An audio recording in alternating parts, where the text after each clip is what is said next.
ശുദ്ധജല നദിയായിട്ടുള്ള ഡൗക്കിയിൽ നിന്ന് ഒരു സുഭാഷിതം. സംസാര വിഷവൃക്ഷസ്യ ദ്വേഫലേ ത്വമൃതോപമേ കാവ്യാമൃതരസാസ്വാദഃ സംഗമസജ്ജനൈഃ സഹ. സംസാരമാകുന്ന ആ വിഷവൃക്ഷത്തിന് 2 അമൃതതുല്യമായിട്ടുള്ള ഫലങ്ങളുണ്ട്, പഴങ്ങളുണ്ട്. അതിൽ ഒന്ന് കാവ്യമാകുന്ന അമൃതിൻ്റെ ആ രസം, ആ ഫലം ആസ്വദിക്കുക എന്നുള്ളതാണ്. പിന്നെ രണ്ടാമത്തെ അമൃതതുല്യമായിട്ടുള്ള ഫലം എന്ന് പറയുന്നത് സജ്ജനങ്ങളുമായിട്ടുള്ള സംസർഗമാണ്, സത്സംഗം എന്ന് പറയുന്നതാണ്.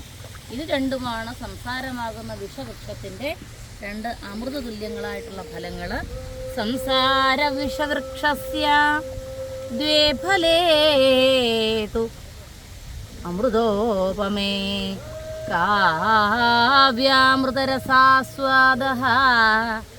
സംഗമ സജ്ജനൈഃ സഹ. നമസ്തേ.